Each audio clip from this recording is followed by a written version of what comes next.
Enhanced Due Diligence (EDD) measures. Enhanced Customer Due Diligence (EDD) for high-risk customers, a comprehensive overview. Financial institutions, FIs, are required to implement Enhanced Customer Due Diligence (EDD) measures for customers identified as high-risk, in accordance with the risk-based approach to CDD. This includes specific categories of high-risk customers as outlined in the relevant articles of the AML CFT decision, such as politically exposed persons, PEPs, customers associated with high-risk countries, and those involved in correspondent relationships. The following points provide a detailed framework for the implementation of EDD measures. 1. Enhanced Due Diligence (EDD) requirements. Rigorous application of CDD measures. EDD requires a more stringent application of CDD measures, including increased scrutiny and higher standards of verification and documentation. This involves using reliable and independent sources to confirm the identity of high-risk customers.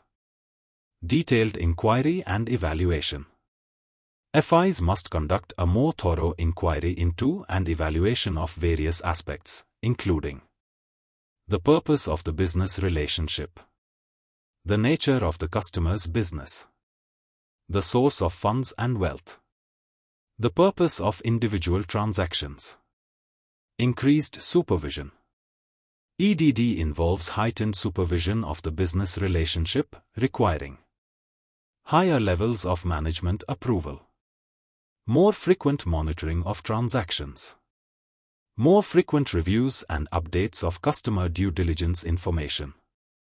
2. Intensified measures and additional information. Obtaining further evidence. FIs should intensify their measures by acquiring additional information and supporting documentation from high-risk customers. This includes gathering data on source of funds, revenue, and source of wealth. Identifying information on individuals with control over the customer or account, such as signatories or guarantors. Occupation or type of business. Financial statements. Banking references. Domicile. Proximity of the customer's residence, place of employment, or business to the FE. Description of the customer's primary trade area and expectations regarding international transactions. Description of business operations, anticipated volume of currency and total sales, and a list of major customers and suppliers. Explanations for changes in account activity. 3. Addressing doubts and red flags. Verification of risk classification.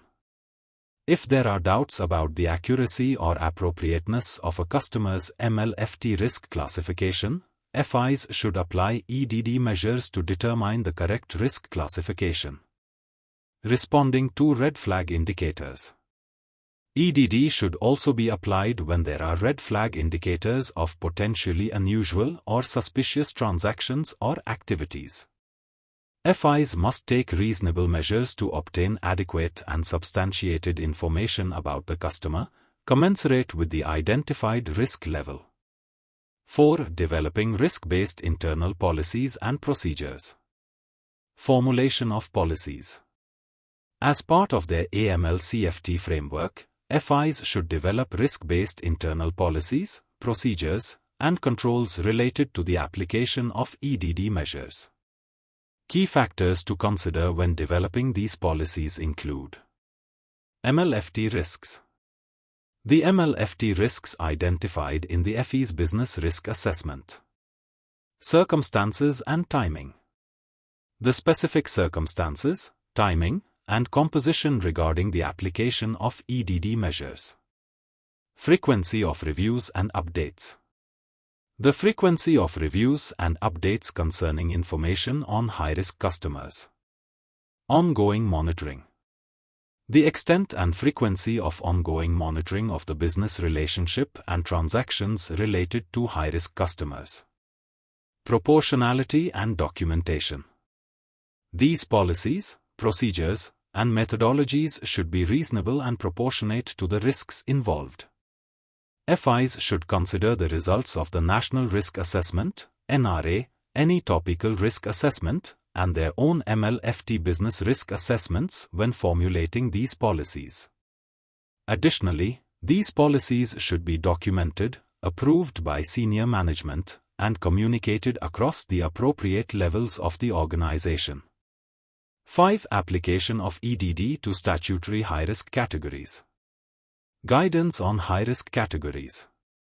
Additional guidance on the application of EDD measures to statutory high-risk business relationship categories, such as PEPs, high-risk countries, and correspondent relationships, is provided in subsequent sections. These guidelines are essential for ensuring that FIs effectively manage and mitigate the risks associated with high-risk customers.